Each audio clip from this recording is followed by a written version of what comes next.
یہودی جو مذہب ہے، نام جو ہے آپ یہودی سنتے ہیں، یہ دراصل حضرت یعقوب علیہ السلام کے 12 بیٹے تھے، ان میں سے بڑے بیٹے کا نام یہودا تھا۔ یعقوب علیہ السلام نبی ہیں اللہ کے، جن کا نام عبرانی زبان میں اسرائیل ہے، اسرائیل۔ السلام علیکم رحمت اللہ تعالی وبرکاتہ۔ ناظرین، کیا آپ کو پتا ہے یہودی کی نسل کب سے شروع ہوا؟ یہودی کا ابتدا کب سے ہوا؟ جاننے سے پہلے ویڈیو کو زیادہ سے زیادہ شیئر کر دیجئے۔ اگر مصطفیٰ چینل پر نئے ہو تو چینل کو ضرور سبسکرائب کر لیجئے۔ آئیے ہم اور آپ جانتے ہیں کہ یہودی کا ابتدا کب سے ہوا۔ مفتی سلمان نجری صاحب سے۔ ویڈیو بغیر اسکپ کے ساتھ سنیں، ویڈیو کو زیادہ سے زیادہ شیئر کر دیں۔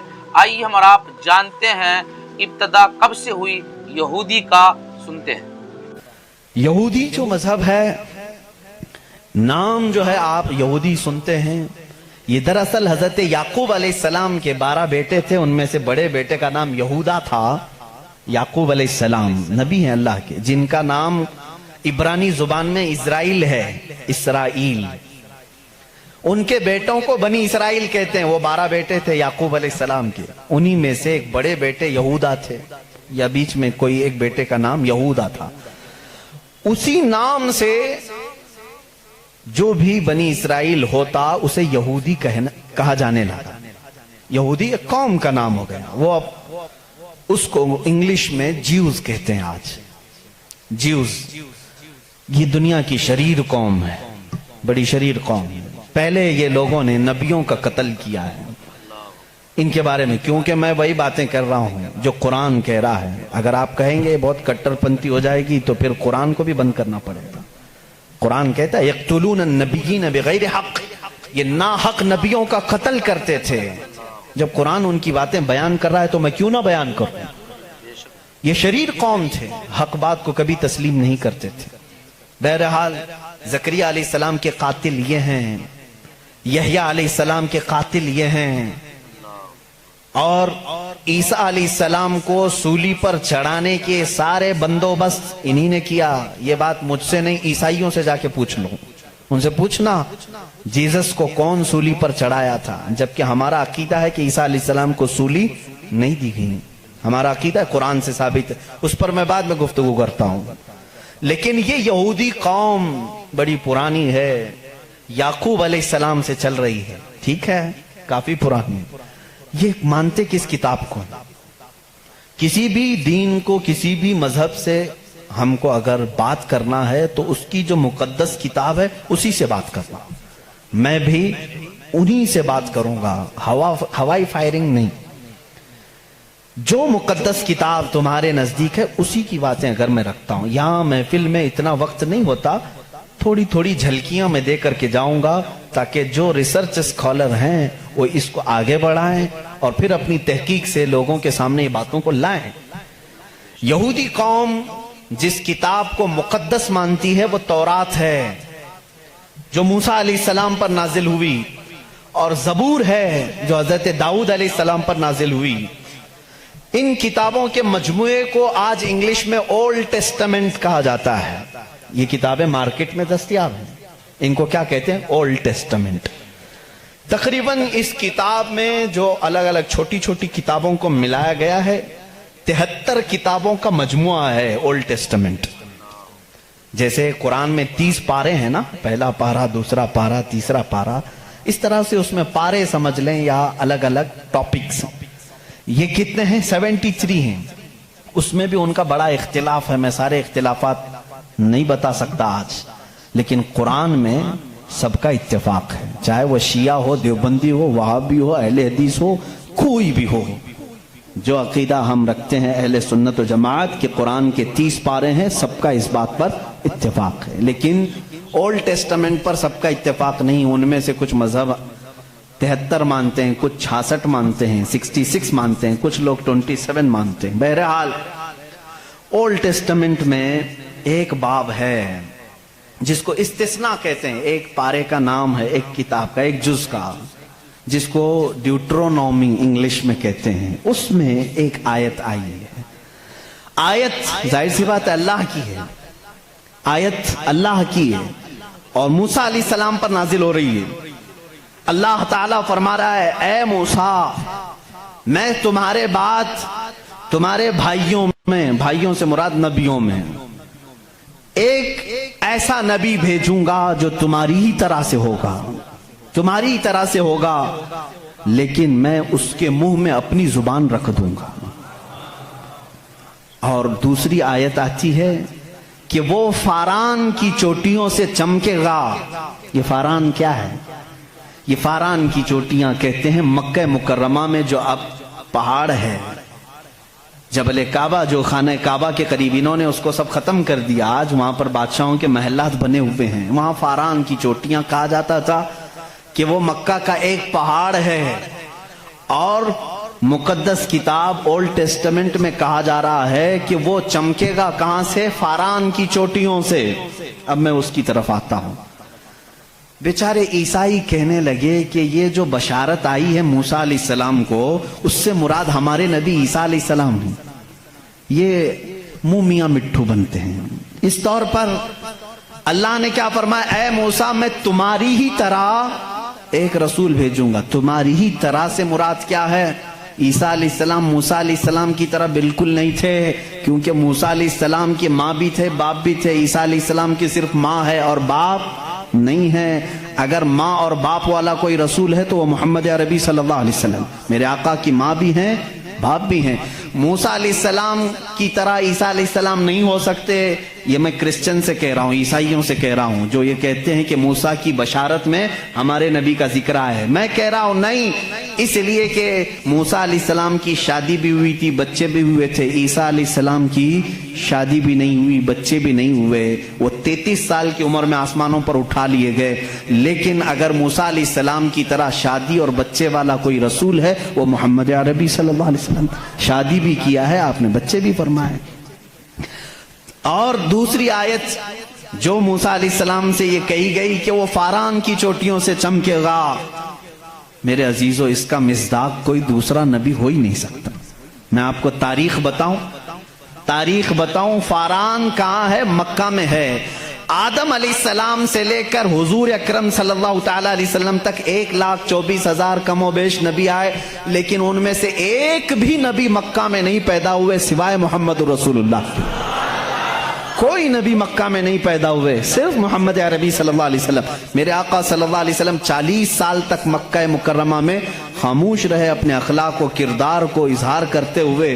لیکن 40 سال کی عمر کے بعد جب اللہ کی وحی آئی، قرآن کی آیتیں آئی، تو سب سے پہلے میرے آقا صلی اللہ علیہ وسلم نے پورے مکہ والوں کو ایک دعوت دے کر جمع کیا تھا.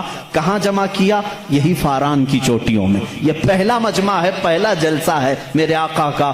اسی جلسے میں میرے آقا نے سب سے پہلی مرتبہ یہ اعلان کیا، اے مکہ والو میں محمد اللہ کا آخری رسول ہوں. حضور اکرم صلی اللہ تعالی علیہ وسلم کا یہ فرمان عالی شان ہی، جس کو موسیٰ علیہ السلام کی تورات میں کہا گیا کہ وہ فاران کی چوٹیوں سے چمکے گا، الحمدللہ وہ رسول فاران کی چوٹیوں سے جو چمکا وہ آج تک چمک رہا ہے. چمک تجھ سے پاتے ہیں سب پانے والے، میرا دل بھی چمکا دے چمکانے والے. برستا نہیں دیکھ کر ابر رحمت، بدوں پر بھی برسا دے برسانے والے. یا رسول اللہ میں مجرم ہوں آقا، مجھے ساتھ لے لو کہ رستے میں ہیں جا بجا تھانے والے. ہمارے تو روڈ پر ہی ہیں. بہرحال یا رسول اللہ ہم کو اپنے ساتھ لے لیں. جا بجا ہیں تھانے والے تو سمجھتے ہوں گے، اعلیٰ حضرت نے شعر میں ذکر فرمایا. بہرحال ایک اولڈ ٹیسٹمنٹ کی ایک ہی بات میں نے کہی، جیوز سے یہ پوچھیں جا کر کے کہ یہ ذکر آیا ہے موسیٰ کے بعد ایک نبی آنے والے، وہ کون سے نبی ہیں؟ ان کی یہ صفت بیان کی گئی ہے ڈیوٹرونومی استثناء میں. اولڈ ٹیسٹمنٹ میں یہ ذکر آیا ہے، وہ کون ہے، وہ کون سا رسول ہے، آخر تم ہی بتا دو. وہ آج تک نہیں بتائیں گے. وہ کہتے ہیں کہ شاید آنے والا ہے. اس رسول کے بعد اب کون اور آنے والا ہے؟ اب کون آنے والا ہے؟ چلو اس کو نہیں مانتے. دوسری بات میں کہتا ہوں، سلیمان علیہ السلام کو بھی یہ بہت مانتے ہیں. کون؟ جیوز، یہودی، جن کو انگلش میں سولومن کہا جاتا ہے. سولومن، حضرت سلیمان علیہ السلام کو یہ سولومن کہتے ہیں. ایک کتاب یہودیوں کے پاس اور مقدس ہے، سانگس آف سولومن.